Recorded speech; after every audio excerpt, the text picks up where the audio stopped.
Hey, y'all, this is the Honor Podcast. I'm your host, Hanna Halteman, and we're just going to kick it off with a prayer. We did that last time in the first episode, and really want to continue that just as we speak and have a chance to chat, letting it be God's word speaking through us, and hopefully something that will touch your heart as well. So I just want to pray with me.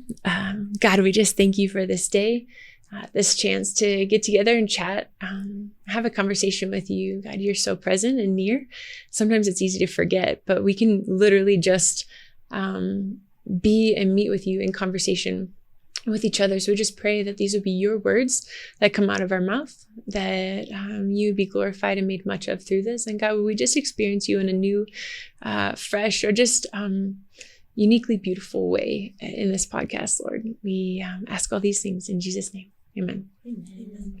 So the Honor Podcast is just as a hope, a vision of being able to first, I shared my story as an athlete and just the cycle of like trying to perform, trying to earn approval, and then just like keep up that approval, and looking for my identity and value in sport.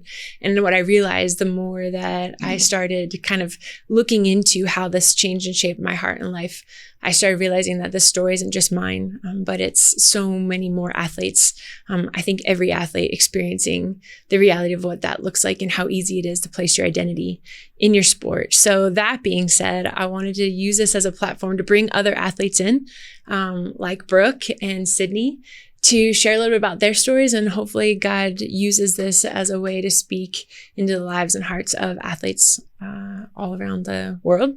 Let's be ambitious, right? So again, like I said, we have Brooke, and Brooke ran track at Texas and then ended in Minnesota, and Sydney played lacrosse at CU. Let's go Buffs. So do you guys want to just take a second and take as much time as you want, introduce yourselves and share a little bit about like how you got to where you got? Yeah, for sure. Okay, I'll go first. Like Hanna said, my name is Brooke, and I am originally from Wisconsin, so as you can't tell by the accent, tundra, the little accent, Wisconsin. Oh yeah, that was my nickname in college, actually. Wisconsin? It was. Oh. Yeah, people were like, "You're not from here." I'm like, no, Nope. But yeah, I grew up in Wisconsin, rural town, if you can even call it that. But I grew up outside of Wausau, Wisconsin, and went to high school there, middle school, did the whole thing. I stayed in the same place my whole life. Mm-hmm. And it was a blessing. My parents owned and operated like a gym when I was growing up. Really? They did. Yeah. I don't know if I knew that, actually. Yeah, so they had like 2 different locations. So I basically grew up like a little gym rat. Gym rat, yes. Yes. So fun. Yeah, it was really fun. I was like playing on the Do you guys do family workouts? We did. Yes. My dad. That's my uncle owned a gym. And so whenever we would come and visit, it was like the family, playtime. Yes, it was really fun. So like after school, I'd get dropped off at the gym. That's a great place. Or like before school. My dream. Yeah, so I mean, my dad was me and my siblings coach basically all throughout our entire duration of our athletic careers, to some degree. And when we were really young, he was like teaching us how to Olympic lift and like form and all this stuff. Yeah. So, but it was a family thing. My mom was a personal trainer there. My dad was as well. So we were just heavily ingrained in the athletic world from a very young age. I mean, the youth soccer, the football, the everything. So athletics was just always like, it was the thing in my family. And I didn't grow up in a Christian household, so that was the idol. Interesting, yeah. But it was also a really fun thing. So I didn't know any better growing up. I was like, this is something really fun. This is something we value. When I started getting a little bit older and learning about scholarships, I mean, like that was the big goal. Yeah. And God really blessed me with that. I mean, I couldn't have grown up in a better situation to like equip me for achieving something like that. Yeah. And I'm so, so grateful that my dad poured into me and my siblings. So what made you choose track? If you came from the gym, why? Yeah. How did you that's? Yeah, I mean, my dad. I don't know too many Olympic lifters that are like, I'm gonna just run distance. I think my dad being just like the mega mind of athletics and strength and training that he was, he's just like, I'm just gonna build them to be an athlete. Okay, yep. Nice. So, I mean, he didn't make us specialize any times really soon. I think that's really so smart. Yes. I wish, tangent. I'm going to cut you off there real quick because I wish that so many people could hear this. That's probably one of the biggest downfalls, I think, in terms of like of creating an identity issue within athletes is specializing so soon. And like that becomes your focus and you get so engulfed. Even from a strength and conditioning standpoint, when you train only the same movement patterns over and over, you're so more predispositioned for injury versus being able to be diversified. So you're ahead of the curve. That's awesome. So shout out Jim. Thanks, Dad. I hope you listen to this. But yeah, so I mean, I was in the youth soccer with my siblings. I did like flag football in my elementary school, the basketball, everything. So I had a really, really fun childhood. But my dad noticed having a trained eye, just my mechanics for running and my stride length, and just I was fast. Yeah. And so he's like, let's keep note of that. So as I got older, I was still, playing soccer, playing multiple sports, but it wasn't until after my freshman year of high school that I really just specialized in cross country and track and field. Because at that point I was like, okay, like things are going really well. Like let's really zone in on this goal of, achieving a college scholarship and just seeing where this goes. And at that point I had broken a bunch of school records, state records, national, world That's stuff. Amazing. So that was the idol of my family. Then it became the idol of me. Okay. And my whole identity, because that's what me being a girl from a smaller town, I was just the runner. Yeah. My dad I talk a lot about my dad here. My mom's also awesome. Super involved, #1 fan. So your mom's like, wait, what? She's like, what does me? Like, I birthed you? Like, you're my child. But yeah, my dad was a real estate guy as well. So my parents were entrepreneurs, always had a bunch of different businesses growing up. And I'd go along with him on house showings and cleaning up rentals. And whenever we'd run into anyone, they're like, oh, you're the runner. You're the girl I hear about all the time in the newspaper and blah, blah, blah. Yeah. So like, it wasn't to any of my fault that I was like, it was just what I heard all the time. It was what people viewed me as. I find that really fascinating. And I don't know if I've ever thought about this, but like what came first, the chicken or the egg kind of situation, where was it you starting to identify, or is it when we listen to what other people say about us and that's when we start comparing ourselves, or like, do we measure up, or where do we fit in, or that's who I am because it's what I'm told versus, I don't know if that makes sense, but that's kind of interesting because you said that came first and then you started, it became your own identity. It did. And I think that just like self-fulfilled. I was like, okay, like I didn't know that I could be a thing, be a someone in this particular athletic sphere. Yeah. And so I, self-fulfilled that as well. Like, okay, well, I'm the girl who runs fast. I'm the girl who doesn't lose. I'm the girl who breaks records. And so I just kept telling myself that. And it took me really, really far. When I was 17, I made the U20 World Championship team in the 4-meter hurdles. It was the first time I tried the hurdles. I just picked it up one season. No big deal. No, it was kind of crazy. If I tried to pick up a hurdle, it would be picking me down, putting me down. That's not.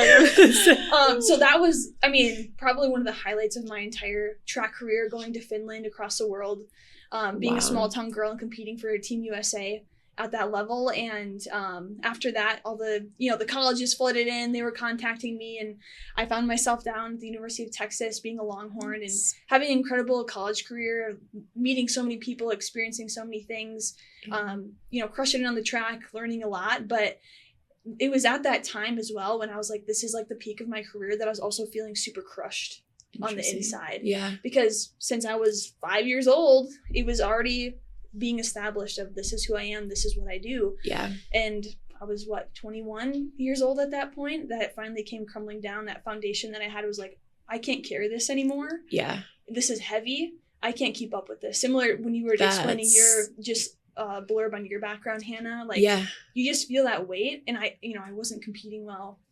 I wasn't treating myself well. It was just a war in my head all the time. And so that's when the Lord was like, I'm going to bring you to the end of yourself so you can realize that you can't do this on your own and it's not all about this. Yeah, that's so good. It's interesting. There's a book, actually, the late Tim Keller, who I loved, was just a phenomenal. Yeah. Oh my gosh, I'm pretty sure he did. Yeah. All of a sudden now I'm like second guessing myself. That's horrible. Yeah. Oh my gosh. He wrote a book called The Freedom of Self-Forgetfulness, and it took me maybe like 40 minutes to read. Life-changing. Like, it was one of the most impactful books of my entire life, I would say. And it was so like it just hit me at the core, because to what you said, he talked about Madonna, and apparently Madonna had an interview where her biggest fear was mediocrity, because she was always told, she had she had potential, and this talent that was like raw, but also she was refining it. And as she was like working to be somebody, it was like that weight that you were talking about, but then she hit it, right? Like she's Madonna, hit the pinnacle of success. And she said, then I had the weight of having to prove it. Then it was like, I had to keep up the facade, or not the facade, but like keep up the entertainment. And she felt like it was a facade. And it was just this interesting mindset that I think athletes have in that same vein, where it's like, okay, we're performing, we are reaching that college scholarship. Mm-hmm. And then you get there and it's like, well, now I have to prove that I deserve to be here, that mm-hmm. I'm worth it, that I'm valuable. And that then you have to keep it up. I got to earn my playing time. I have to, then life beyond. And it's just a weight that, becomes really heavy to carry. And Sydney, I know your experience was, I had the opportunity, the pleasure to be able to walk alongside of Sydney during her college career as a CU lacrosse player, and just to see her growth and transformation, which has been quite incredible. And now Brooke works for CU, so we met after your college career. But Sydney, share a little bit about that experience, because then you kind of hit that moment too in your career. But go ahead and mm-hmm. tell us like how you got into lacrosse. Yeah, I got into lacrosse. I wasn't a kid that just like played all the sports. My parents tried to make me do swimming. I absolutely hated it. Swimming? Yeah, it's terrible. You're also a Midwestern girl. Yes, Midwestern. I'm from Michigan. Love it there. However, their lacrosse programs, the first year my high school / middle school started a team was the first year I did lacrosse. And I think that's probably why, because I was in 3rd grade and it was like, oh, just try it. It's something new. Yeah. My mom, her best friend, and one of my other good friends' moms at the time were our 3rd grade coaches. None of them knew a single thing about lacrosse, and they had to teach 3rd graders how to run around on the field. And that would be quite entertaining, I'm sure. My mom and her best friend still best friends today because of that, probably. Bonding. Yes.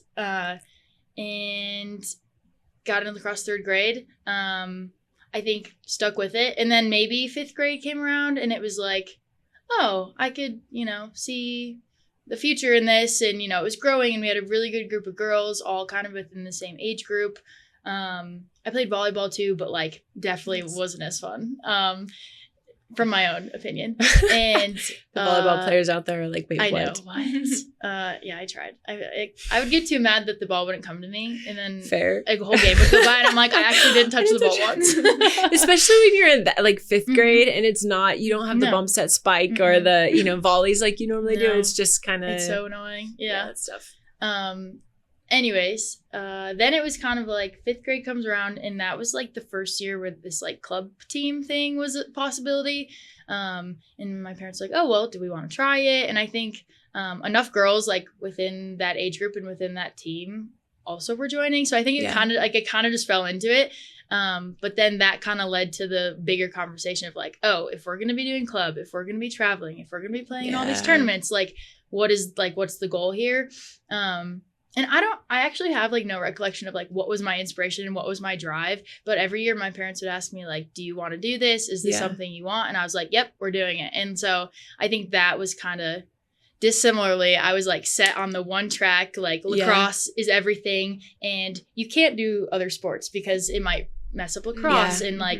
And this was this big goal. And so I do think I was limited in a sense because it took up so much of my time. And it was, I don't want to say underdeveloped, but it wasn't as big of a lacrosse presence in Michigan. So it did feel like you kind of had to fight for it a little more. Yeah. If you wanted to play in college, you had to go to the bigger tournaments and be on the better teams. And it's this whole hierarchy. But I look back now, and it took up so many weekends of travel. And my family also wasn't always was around church as a kid, but Christmas, Easter with my grandparents, and it wasn't this. Was it creatures? Creasters? CEOs. CEOs. Yeah, that. Christmas, Easter only. Yep, there we go. But I also think we didn't even have the opportunity to go to church on Sunday because we had lacrosse practice every Sunday, 2 hours away, and that was our life. And I look back now, I'm like, I cannot believe we did that. I Yeah. cannot believe they did that for me. Like, Where did that very drive humbling. come from? You said you don't remember Yeah. what it was, but do you know, or have you ever like contemplated what that inside Yeah. that internal drive? I'm not sure. I think some of it comes from my mom. I think my mom's highly competitive, and she also has like, she's a super hard worker and has like worked through a ton of hard things in her life that I think it probably just rubbed off in me. Yep. And then it came in the form of lacrosse. And I also think it was just one of those things early on, like I got better at it earlier. So I was like, Yeah. oh, I like feeling good at something. Yes. And probably that validation as well. And then like even into high school, our team was very successful in the state and like won state championships every year. So it was just always this like, we were just always good at lacrosse. And I think that, gave me a lot of confidence. But then I was also going to camps and tournaments every summer where I'd just get my butt kicked, and I'd be, playing against like seniors when I'm like a freshman in high school. Yep. So I think those moments also were like motivating in the sense of like, oh, here's where I can be, even though that's not the level I play at every day. I don't know. Sense. I also, I think is really cool to hear about your parents asking you, like, is this something you want to continue doing? Because I talk with so many athletes and try to kind of like undo some of that, because their experience is, if you ask them why they're playing, a lot of times it's, well, my parents invested a lot in me. And it's so hard because it's almost like, talk about a weight. There's that weight of like guilt of they did this for me. So now I have to love this sport and have to continue to love it and continue to do it and continue to do it well. And that also creates a really interesting tension that I don't think parents intend, not always, but sometimes it comes up, and it does get in your head a little bit and can kind of change how you experience your sport and what that looks like. So for your parents to not put that pressure on you, but to always hold that loosely and say like, hey, let's reevaluate. Is this still what you want to do? And what does that look like? And not to say that if you were to come back and say like, oh, I don't want to do this anymore. And I would hope they wouldn't just throw it out, right? And be like, okay, we're good. But just kind of probe of, well, why? And what's changed? And so that way you are on the same page moving forward. You never really feel like you have to, but there's that still like get to, want to. Yeah. But I do think that that's really, that's unique to your story, that I think is a really beautiful thing. Totally. In your experience. But I guess then moving forward, was at all these camps, all these tournaments, and went to CU Boulder camp in my like college search of where could I see myself? What college do I want to go to as like, a freshman in high school? And I knew nothing. And so tough. Even what do you want to do with the rest of your life? Even then I couldn't even envision myself moving away and going to college. So kind of ironic that I was looking at colleges to go to at that age, because I couldn't even like sleep over at my friend's house without being nervous. So fast forward, ended up at CU. It was amazing. And my freshman year was during COVID. So that was a whole nother set of challenges. But I'd say with that, had a weird amount of peace my freshman year, even after so many years of being so scared to like move away and like go to college and like change my whole life.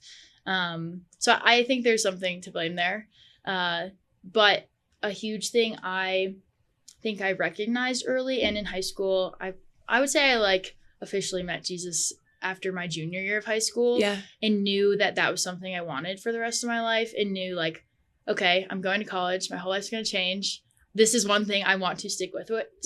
Stick it through. Stick with it. Stick out. Stick through. Whatever. It's sticking. Yeah, I think that was a big motivation for me, and I'm glad I found that, because I don't think I have fully figured out how my faith and sports all fits together, but I always knew I wanted both. And like I needed to bring my faith with me through college, because I knew it was going to be hard and I knew it was going to be challenging, and going to a school like CU, like I knew there was going to be all these pressures and all these things going on. So that was just a big emphasis. And now that I'm through it and out of it, I'm like, look at the great people I got to do it with. And I just think I had this fear that like, I'm going to succumb to all the temptations. This is not going to be a part of my life. And I'm just going to like go to college. And that's the trend. But thankfully that didn't happen. So I met Hanna. And we got to spend a lot of time together.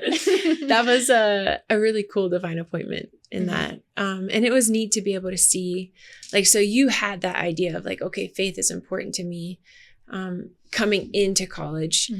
And that looks a little bit differently than when for athletes that don't have that coming in. So I'm kind of curious to see, as like Brooke, I would love for you to share a little about your experience coming to find that, and then how that relates to where you were in that experience of already having, but it changes, right? Like it's not the same. Right. So yours came through an accident or like an injury, if you will, correct? Like yours? A little bit. So I, like, as I was describing before, like the weight was super heavy. It was my junior year. Like I had some really, really good performances in my first couple of years at Texas.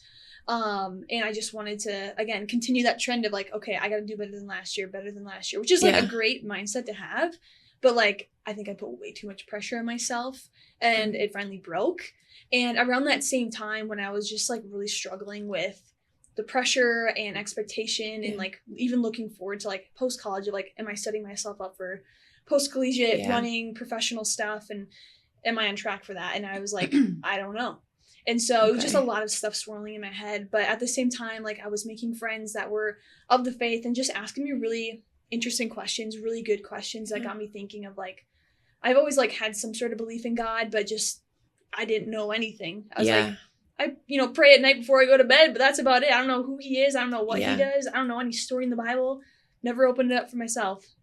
So it was at that same time that like there was a friend in my life that was again asking me those questions. And so I remember just like losing it, just like being like, okay, this is the breaking point that's been waiting for 20 some years. So it wasn't a physical injury so much so as it just like an emotional. Yeah. So it finally just like surfaced. Yeah. And that's when I was like, I've tried everything to be successful. I've tried training 24/7 year round, going home in the summertime, training my butt off, trying to be better than everyone else, mindset, nutrition, sleep. Like I avoided all the right things, but I was like, literally nothing that I do is going to get me where I want. So like, and I still had that mindset of like, I want to do anything and everything to be the best. Yeah. And so I was like, this is one thing that I have not tried yet. And so God kind of used like that breaking point of like, see, you've exhausted every single opportunity here. I'm the only thing that you haven't tried yet. Yeah. And I always had some sort of like of a respect for God at that point. I was like, this is not just a means to an end, but like in my head, I was like, well, maybe I can have it that way. Yeah. But he quickly showed me that it was more than that. And it completely just like transformed my life. So he used the one thing that was breaking me to transform me into who he's called me. Yeah. Well, see, I find that really fascinating. Something that like, so Honor and like the organization that we're trying to launch is this slogan or this like tagline I just keep coming back to is like whole athletes, whole lives, holy ground. And there's this wholeness, this sense of being, I always look at it as like integrity, right? I was on this kick when I was just recently graduated college, and it was everything was about like being purpose driven and being this person of integrity and like living on purpose with integrity. And so I, being the curious person that I was like, well, what does integrity, what does it actually mean? Because everybody wants to say, oh, like integrity is doing the right thing when no one's looking. I didn't like that answer because I felt like that just seemed easy. It felt cliched. And so I started looking into like, what does it mean to be a person of integrity? And an integral number is a whole number. And it just was this like light bulb of like, oh, being the same person on the inside as you are on the outside, like that's integrity, that's wholeness. And so for an athlete, like how that translated over for me and what I saw was, as an athlete, if you're body, mind, and spirit, and you're only training the mind and the body, like you said, you're exhausting all of those aspects, but you're not playing as a whole athlete. You're completely missing the spiritual component. So you're 2/3 of an athlete, 2/3 of a human. And that to me, I'm like, okay, that you're just not going to, like, as you saw, it just isn't going to cut it. Like you're going to fall short. It's just not going to make it. But to be able to understand and recognize that all those parts, it's not that those things are bad, but incorporating those in with the spiritual and being body, mind, and spirit, like that's when you get to operate in the way that God designed you to play and compete. And that's when things start clicking, which it sounds like that was kind of the change in your trajectory of sport. Yeah, absolutely. And it just unlocked a whole new just like area of my life that I'd never really tapped into before. So I felt like I was just growing a whole lot really quick. But I feel like I just kind of ran out of time as like a collegiate athlete, even post-collegiate athlete, to be like what can I do with this new knowledge that I have and like apply this to sport and like actually compete freely. Because a lot of my life there was just like that weight that was either motivating me to not lose and not be a loser, or like honest, call it what it is. Call it what it is. I did not want to lose. For my younger career, like I was like, I literally cannot bear the thought of losing.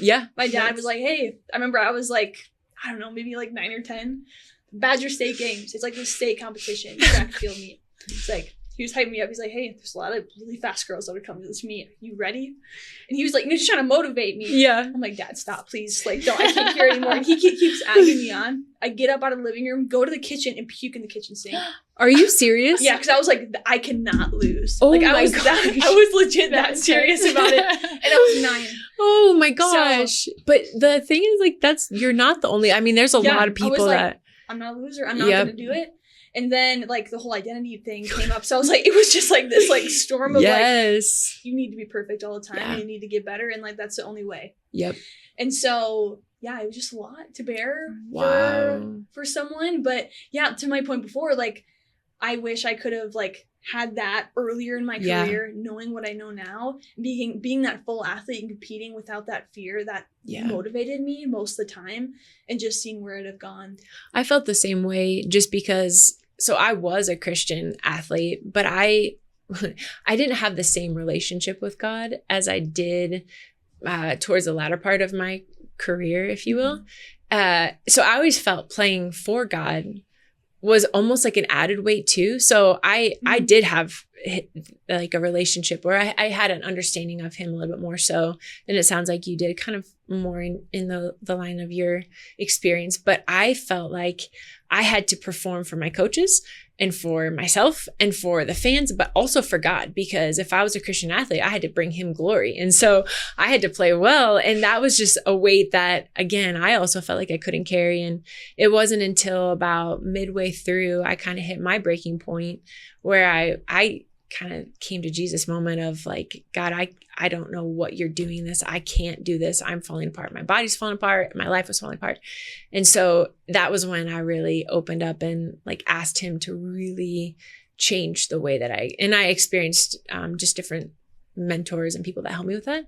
But once that changed and I had that relationship with him and then gearing back up to go into my junior season, I was excited. I was playing at a totally different level, freely, like you said, and then concussion. And so I never really got to experience what it was like to play free either, because I knew it and I started, and then I didn't play junior or senior year because I was in street clothes on the bench cheering with a very sensitive head, or not even at the gym at all because I was in bed not functioning. So I get that. But Sydney, you have a little bit different of experience. So what did that look like for you? And how did having a faith change and like bring us into your world? I would say like, I guess first time it really like came up was freshman year during COVID. We were on lockdown. I think my lacrosse team maybe practiced a total of 40 days that fall because it was like quarantine after quarantine after quarantine. So obviously there was a lot of struggle.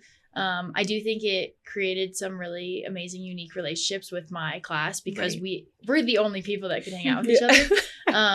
But one of the things that I remember we went up to the mountains one weekend and I was like, you know what? I want to like find a church here and figure out what that looks like. But it was COVID, so there's not church. But ended up looking up like Red Rocks Church, and it's still the church I go to now, which I think is hysterical. Of like I really just randomly found it.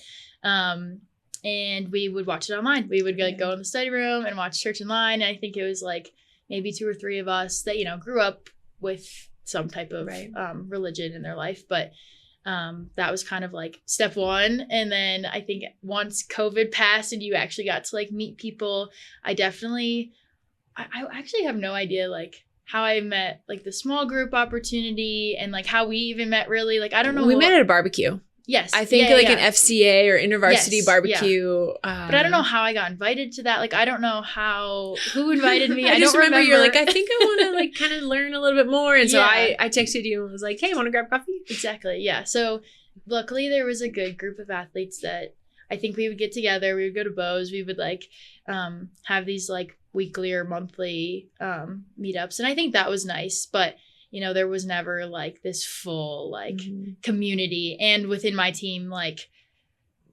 I was the minority on my team by a long shot of like, that was a really important part of my life. And, you know, maybe people didn't have that relationship or didn't prioritize it. So I definitely felt like singled out and alone at times of like, here's how I'm feeling. I know no one else feels this way. And it was almost a little bit like joking, like, oh, you go to Bible camp, and they were like, you know, poking fun within the team. And like, I love all these girls. So I just like never took it seriously, but there was definitely a lot of like, I knew I was different and I knew people recognized that I was different. And I always tried to twist it to good of like, oh, maybe one day they'll see it and, you know, they'll understand why I acted or did or said the things I did. And obviously I was not perfect in any regards, but, I think that was a big hurdle of just like navigating relationships. And you're on a team, you're roommates, you are best friends, and you have to do life together every single day, all the time. And obviously you're not always going to get along, and you're going to grow up differently and you're going to have differences. And so I think those were just challenges that like strengthened my faith in a way, but also like, you know, made me sit back and be like, why don't people see it the way I see it? And like just kind of ask bigger questions. But I did get injured my sophomore year, tore my ACL and was out for 9 months. But like oddly enough, had such weird peace in that scenario. Like I remember the first game we had after I was injured, and that was like a super, super hard day for me. But like looking back, those 9 months, like I really just got to like rebuild my knee. And today it's like my right knee is actually better than my left knee and causes me less pain because I actually took the time to like do all the right things for it. But yeah, odd amount of peace during that time, which I would blame God for in my relationship of like having some type of relationship outside of sports kept me grounded of like, oh, I am still a person. I still have these other things to fall back on, even when sport's not there. And I think I just got lucky for that. Well, I think that's really important too, is it's not that, because it's interesting, is you found that like to be the best athlete and competitor was like bringing this other part of you in this like relationship with Jesus that you didn't know you could even have, and changing that and how that then allows you to compete with freedom. Not necessarily being able to experience that, but just understanding that. But that doesn't always mean that you're going to be successful or that you're going to have this like thriving career. And I think sometimes, at least for me, and we've talked about this in the first episode too, is we have these expectations, and God doesn't always play by our rules. If anything, that like not at all. It's he has a plan and purpose for our life, and sport is that avenue and that like vehicle to be able to express and worship him and learn and grow and share. But it doesn't necessarily mean that just because you had Jesus in your relationship in college meant that you were going to have the wildly successful career that maybe you would have hoped for. But what you did have was something even greater, was the peace in the ups and the downs of it all, and being able to witness like firsthand what that looked like. And it was beautiful the way that you handled that injury, and the experiences of your college career was night and day difference than many of the athletes that I have the pleasure and the joy of getting to know and walking alongside too, where they don't have that yet or aren't quite understanding of what that relationship looks like. Because you can have a Christian athlete and it's very different than having a Christ follower who's an athlete, you know, and those experiences are very different. Lip service to God doesn't necessarily mean that you have that indwelt spirit that changes the way you experience life and sport and the ups and downs of it all. Yeah. That made me think about like, this is going to sound weird, but I almost think my relationship with God and how I view the world posts knowing him almost made me a worse athlete in a sense, because I no longer cared about the statistics as much. Like I didn't need to be the leading scorer. Like I wanted to make my impact And like, I think there's a lot of different types of lacrosse players, and there's like, you know, there are the leading scorers that dodge and can do it all themselves and score anytime, whenever you need them, which are much needed. But there are also lacrosse players that like kind of do the more behind the scenes and get other people opportunities. And like, I don't know, I think that almost gave me the confidence to be like, oh, I want to be that other type of player that does, I don't need to be the top scorer. I don't need to like make the biggest contribution, but I like found my role in that. And I wonder, I'm like, if I didn't know Jesus, would that have been the case? Would it have been the like competitive drive that's like, I need to win, I need to succeed. So I wonder how that impacts. But that you saying that made me think, I'm like, I think I actually probably was a worse athlete. So, but it is fascinating though, because then that even leads into like define success. Like, what does it actually mean to be the best athlete? Because you could look at, you know, two athletes, like you said, one that's the leading scorer and is very front facing, where you have another who might be a role player, but your team doesn't exist if you don't have both, right? So like, we as a society tend to acknowledge and recognize the leaders and and I also am kind of like, what if everybody's a leader? Who are we leading? And what, like, who you have, and one is not better than the other.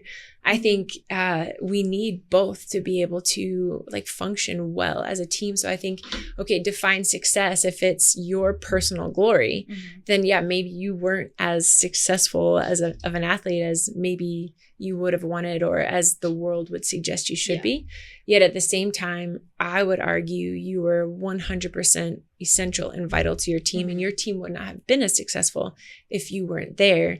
To me, I find that as success. Like, that's the players, the teammates that you make your team better, that elevate the team. I think that is truly successful. And then you're elevating and highlighting the Lord and the goodness of God and his glory, because you're not trying to gain it for yourself. And I think that's really unique as a Christian athlete. I heard Michael Phelps kind of talk about this, and I've probably shared this with both of you, but this is really super impactful for me about how there's like a driven athlete and there's motivated athletes. And driven athletes are like that internal drive where you don't need someone to like, it sounds like you were incredibly driven in the sense that like you would throw up just the added pressure of like, and I mean, the bathrooms, nothing's worse than a locker room, a locker room before a game. It's rough. But like, that's the internal drive where Michael Phelps, I remember him saying like, it was motivation for him. Like, he knew he wasn't going to get up and go swim at 4 a.m. unless he had a picture of Ryan Lochte on the bottom of his bunk that he looked up at every morning. He was like, I'm not going to lose to that guy. Like, that was his motivating factor. And I think that we have both of those, but what really differentiates an athlete with success is a called, and I kind of did some studying, like this called athlete is that regardless of whether you're externally or internally motivated, if you have a sense of drive, like God has positioned you, which Sydney, I would say even from a young age, you didn't know why you continued in lacrosse, but I would say it's because you were a called athlete and God had a purpose for you at CU, both for your teammates, the Boulder community, but also you and the trajectory of your life. But that sense of calling is really what drives or motivates an athlete to succeed. And success then isn't necessarily what we think it is. It's success as defined by God and his plans and purposes for you and the world around you. So I would say you were a successful athlete, just not, I'm kicking you, not in the way that maybe we would, the world would define success. But I think that was a really interesting observation because and I don't know about you guys, but I'll hear too athletes that like come to know Jesus and they have this moment where it's like, oh my gosh, there's so much more to sport, so much more to life than sport and my identity. And then they get injured. And it's like, what? I thought Jesus was going to make everything better. But God uses those injuries as a way to cultivate and create, sanctify and bring about the change and transformation that he wants, so that 100%. We ask him to define what success looks like and not our own. So I find that really compelling.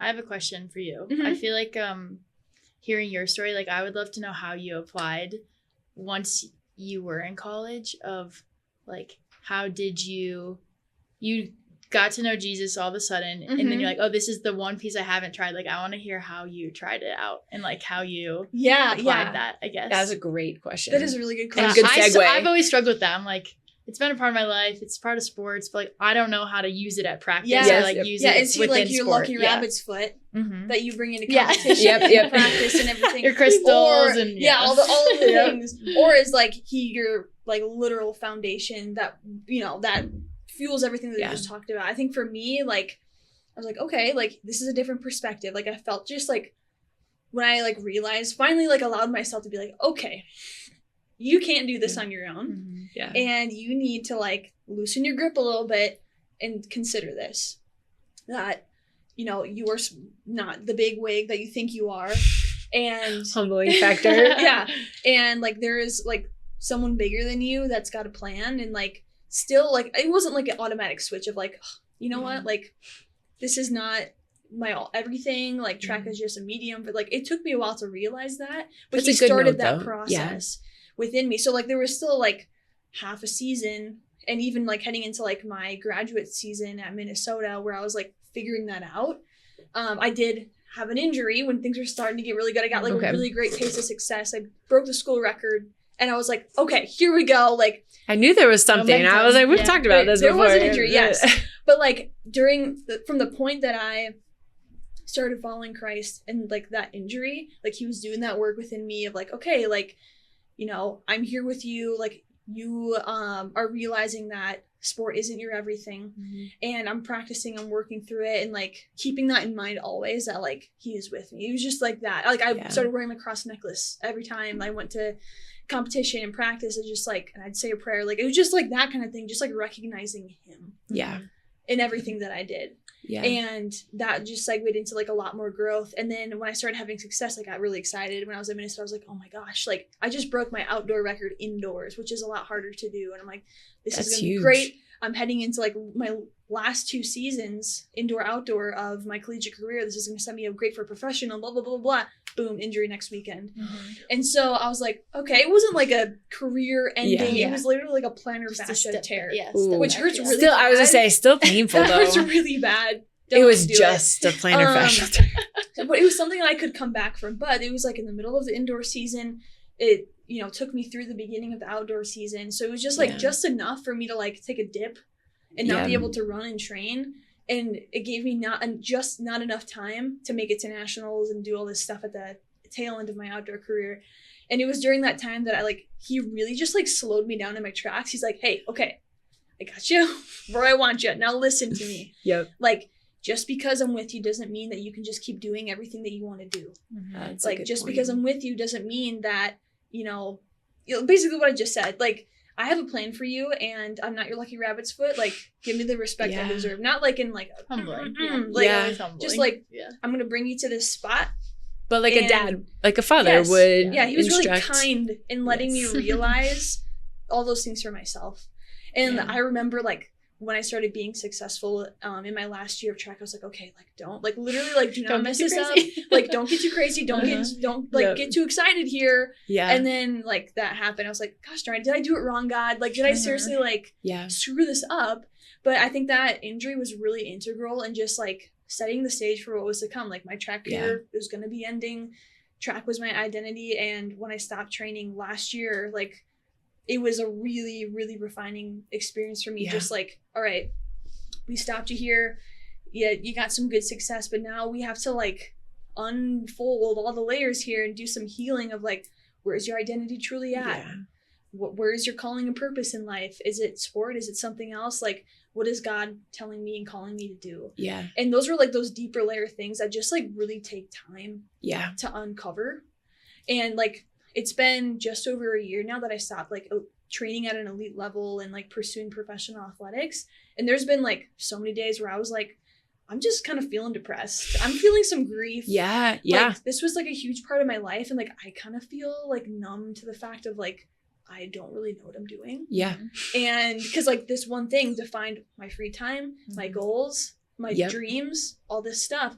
And now, I mean, there's been so many incredible things that have happened. Like, I'm not going to discount that. I just recently got married. You did. Love Clay so much. And we're like building such a beautiful life together.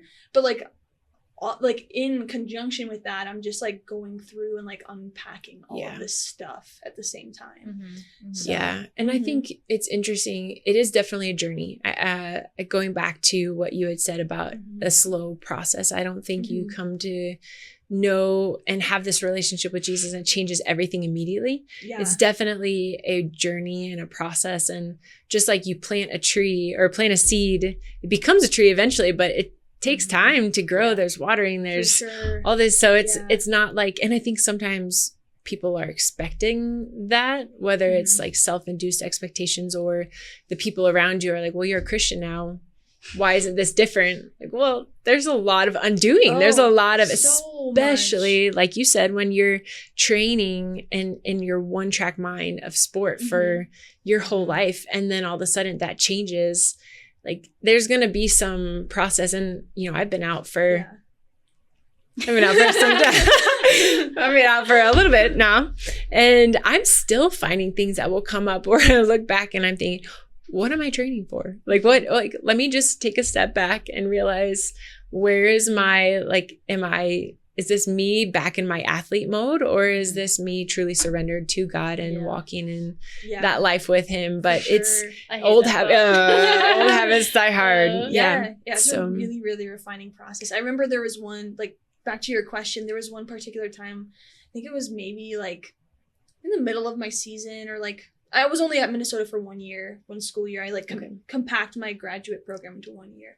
And so I had an indoor season, outdoor season. I remember in my coach's office, we were just chatting, and he's a believer and I love him so much. And I was like, we were talking faith a little bit. I was like, I'm just trying to figure out, like, because he like asked me about how I wanted this season to go, like goals for afterwards. I'm like, I'm just really figuring out like how like my faith and sport go together, or like something like that. Or he's like, they're not separate. It's like, it's one is clearly above the other. And it, like, I was like, oh, like that sport. I was like, oh, like, I was like, I forget exactly how I had phrased it, but he's like, no, it's number one. And that like was like, oh, like it was just a reminder to me, like a check. Okay, like that was just like a point for me of like, I had Christ and everything, and I was working hard and like praying and just like growing and reading my Bible and getting connected in fellowship and all this stuff. But it's like, is it the foundation or is it not? And so that was just like the growing process of me like combining the two, but then making that one number one. And that's interesting too, because in the last episode we talked about seek first the kingdom of God, and I think that's a common theme that just keeps coming back up is, you know, our hearts and our minds, like, we're athletes, or we were athletes, but ultimately we're children of God. We're made in the image of God. And so it's seeking him, and sport is just a gift that we get to experience him through, to worship him through. He created us to enjoy him in that way. But when that becomes our God, we've got a problem. So that's like really interesting to hear. I also think too, and this might also kind of tag on with what you're saying about what does it look like with like incorporating Christ into competition.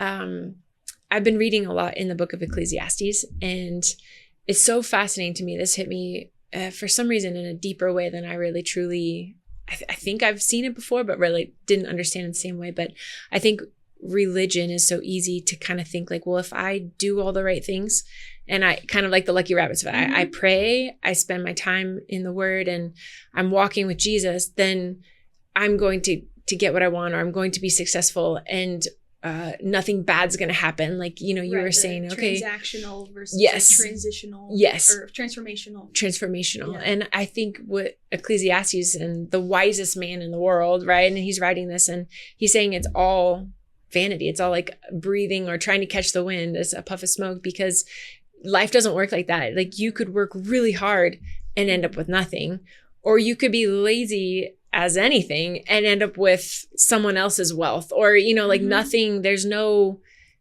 the life is just messy, and we live in a fallen world, and nothing happens the way that we expect. So like the relationships that we have and following Jesus, like just putting your hope in God and trusting that like he is in control and he's sovereign, he's going to do what's best for us. And I think that's kind of interesting too, as a Christian athlete, incorporating that into sport, is me and my relationship with Jesus isn't going to have a direct correlation on what I become or how well I do, but how I experience God and grow in person and like trusting him to just sort out the highs and lows, which I think you embodied really well in your experience. So thanks. You know. I listened to that podcast yesterday. That is so crazy Did that you? you said that. The Hevel podcast that you sent me. Yeah. I listened to it yesterday. Yep. And that's exactly what you just said. So, that's right. That was Tim Mackey. Yeah. Yep. The Bible Project is life-changing. I love it. So, but yeah, that was on top of a few other things that I've been reading and studying has just been like, wow. I mean, it's crazy. So, okay. I kind of want to wrap this up with, just this. So like having known and having the experiences that you had, and then going back, if you could, I kind of like this idea. If you could go back and tell or be that mentor or walk alongside of, or be that friend, that community for you as an athlete in your experience, in your career, what would you say, do, how would you encourage you to experience sport differently or not? Just wanted to kind of throw that out there. I feel like you brought this up of the moments where you just get like absolutely humbled of like, you can't do it all yourself. I would say this time would accumulate, and then all of a sudden there would be this building, and I would have this absolute breakdown, and then all of a sudden it would be like, I go to church that week or whatever, and it was this epiphany of like, oh God, I forgot I'm supposed to be doing this with you. It's not just me. Yeah. Like all of this, I can't just do this on my own. So I think that like, and kind of how you said, like doing sport with him. I wish I wish I did just enjoy it more, which I did. I enjoyed so much of it, but there's a lot of like struggle in college sports, and it's really hard at times. And I wish it was like, I almost wish I didn't take it too seriously. Yes. And just had more joy and more fun. And like, I'm very rule follower, and like, I don't really want to go outside the box and push the limits and whatever. And like looking back now and like being past it and watching lacrosse now, I'm like, I wish I just like tried more things and just kind of like took more risks and like wasn't so afraid to fail. Yeah. It's funny you say that, because I look back and think the same thing. And especially being in and around working with, I want to be like, I wish you could experience this or like know that. So that's such a good point, because I was afraid to fail too. I think I didn't want to be a loser. Yeah, it's funny. Present day, I'm still afraid to fail. It's just now at like work instead of like, but looking back, it's way easier to be like, oh, why didn't you do that? It's like, I'm not doing that now. Right. But I look back and I'm like, come on. But hey, Sydney, now you get to like remember that. Hold on to that. Yay for failing. Yeah. I'm so excited.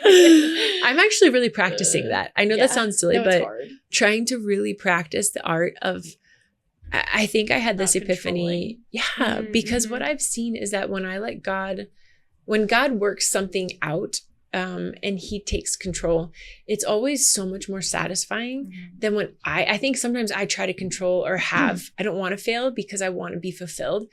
And it's always either temporary or it never happens. Like I'm always just like so close, or and that song like almost doesn't count. I hear that, I'm like, I hate that song. But it's just because it's that like that weight, that chain sometimes. But then God will do something, and it's so above and beyond extra that I could ever, like his best is way better than my best effort, that I'm like, why do I forget that? Like I want God's best hands down every time. And I think that's a really good point that you brought up, because I think the same thing so many times. I wish you could go back and just have fun with it. I always say, I'm like, everyone plays their best when they're just light and having fun, but it is so heavy and so stressful and so serious, and it makes me so mad. Like, and I think honestly my injuries were that I was taking it too seriously, going too hard, doing too much, and then that's how Yep, I get that. So right, how would you advise yourself as well? Like then what did that look like for you? Yeah, I'm gonna have to resonate with you two ladies. Like I was like the queen of taking things too seriously. Like I like took every practice like, okay, like you want me to run a 65-second 400, I'm going to run 60. Like that kind of thing. Like I'm just going to go above and beyond so much that like I can't fail. Yeah. Because I think underlying that is like, I don't want to experience. I don't want to be a loser. Like when your motto of your athletic department in Texas is the winning tradition of Texas shall not be entrusted to the weak or the timid. Oh, God. You take that seriously. No pressure. But like, I wish I could have like still had that competitive edge where like Yeah. I'm a winner. I'm gonna, crush this stuff and Yeah. work really hard. And like whatever happens, happens. Like I wish I could have had that mindset more instead of like everything is riding on this one race. So I mean, I had little tastes of it in Minnesota where I was like, okay, like I'm just gonna show up to the line and like the hay's in the barn. I worked hard. And Midwesterner would say that. Midwestern. And I ran so well. And like I had fun with my teammates. Like whatever I figured out, even like in that little one short season that I had in Minnesota, I had so much more fun in that one season than I did in my entire 4 years at Texas because I actually was just like tapping into like what it means to like compete freely, practice freely, have fun, like have things outside of like school and competition that were fulfilling me. So I think I'd just be like, I mean, I have lots of hobbies and things I like to do, but I wish I would have like expanded that a little bit. And I know like our coaches were telling us that. Did I listen? I'm like, no. I'm just gonna, when everyone is going hanging out on the weekends now, I'm just gonna like rest and I'm gonna whatever and just like really focus in to like practice on Monday. And I wish I would have like actually took a chill pill. Oh, I think that's beautiful. And really, I think something that I come across with a lot of athletes post college career, post career is just, I wish I would have enjoyed it. And so I love that you both shared that. Like that's obviously wisdom, word for the wise. So no, I just appreciate y'all coming on and spending time and just sharing your story. And like I said, like Honor started, this like idea started from, my experience, but what I started finding the more I talk to athletes, the more they're like, yeah, me too. And that's such a, I don't know, it's empowering to know that like you're not alone. And so if we can kind of help to just see and sense that and share that, just bring together, I think, a greater support system. If you're not the only one who's playing not afraid to fail, like I think it's one thing when you're trying to do that on your own, but when you have a whole team that's like, hey, let's have fun. We're going to hold each other accountable to enjoying the moment and playing our best, but trusting God in that, like that would change everything. So maybe we can just be a small part of helping changing the landscape of athletics in the world today. So thank y'all. Thank y'all for listening in and we'll check back next time.